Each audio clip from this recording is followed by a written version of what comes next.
All right, so here's some questions Okay. from the audience.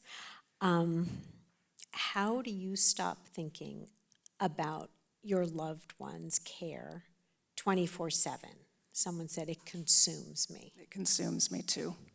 It consumes me too. Give it 20 years, it's not going to consume quite as much.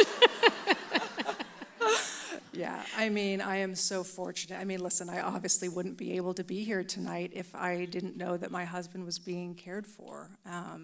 We are so fortunate to have that care in place, but in those early days, yeah, I mean, how can you not be consumed with it? You know, there's medications, there's doctor's appointments, there's so many things that you need to be on top of. It's really hard to kind of take a step back. But the hope is that in time, that you can find your footing and that, you know, you feel a little bit more comfortable and confident with the care that you're providing or that someone else might be providing or family or friends, how they're stepping in. You know, this isn't about perfection as well. You know, I think caregiving It's doing the best you can do. It's just doing, we were just talking about that. Yeah. And you just reminded me that, like, we can't always be perfect. You know, it's just, dementia is messy. It is messy. How are you moving through creating space and dialogue with your daughters? My mom was diagnosed when I was 21. I'm sorry. And the hardest part was having conversations of openness with dad and siblings. So how am I commuting with our young daughters?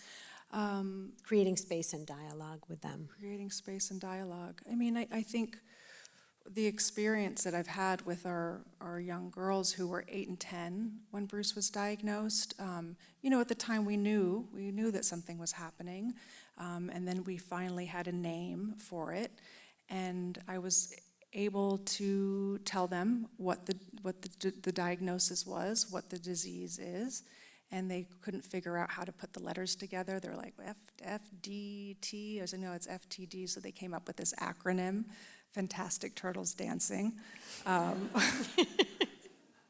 which is very sweet, because then we would think about these like fantastic turtles dancing in their dad's head. But, sorry, that always gets me. But, you know, I've always been very truthful and honest with them, and what I've learned from one of the other experts that I brought into this book that's helped me navigate our 2 young daughters through this, was that you wait, you'll tell them something, and then you'll see what questions come back. So, you know, the question that came back was, how do you put those letters together? Oh, fantastic turtle dancing. You know, but they were 8 and 10. But as things, you know, move on and progress, and, you know, they always know that they can come to me and ask, and I know how to respond. And you would think that, you know, God, maybe I should shield them for this and I shouldn't say that. But it's really important to be honest. You know, I think that honesty has been best. It just makes them feel safe and secure to know that I'm not lying to them. I'm being truthful about what this disease is. Having 2 young daughters, I commend you. Sorry. What good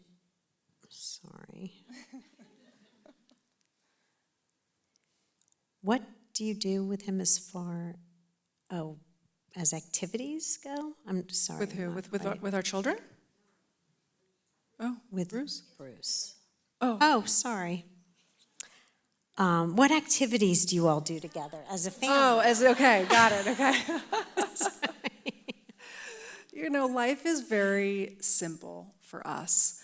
It is about going for a walk. It's about, you know, cuddling up on the sofa. It's about having lunch outside. It's, our world has just gotten a lot smaller. And there's something beautiful about that, you know. Bruce is very much in the here and now. And when I am sitting with him, holding his hand, you know, we were talking about the what if thinking, and that, you know, Bruce isn't thinking about what happened yesterday. He's not thinking about what's happening tomorrow. And I can just be with him in those moments, which it just really grounds me. It is so grounding just to be with him because these moments are so fleeting, you know? And that's great probably for your daughters too, to be able to see that. And I just get to be, and, you know, we're having as much fun and joy and laughter in a very simple way. Our lives are just a lot not complicated like it was, just very simple. Do you have any suggestions to how, as a caregiver, I can lower my expectations? Lower the expectations of their person or of the care of asking for help. I wonder what that is. Lower the expectations. Well, what do you think it is about asking for help about others? I wonder if it's staying optimistic, maybe, ways of I don't know, does anyone want to say who wrote this? No? Lowering the expectations. I mean, well, when I think about that, I think about Bruce and where he is in his disease right now, and I don't have any expectations. I don't expect more than I need, because I think I'm in the acceptance now. Exactly. I think it's about getting to that, and maybe this person just isn't there yet. Right. It's a process. It right? is. Like, I think there's parts of this book where you're either going to be like, I understand this and I can process this and I can probably start to try it. But like the reframe chapter, you might not be there yet, and you don't need to read that. I think it takes time. Yeah. You have to give yourself time to sort of work through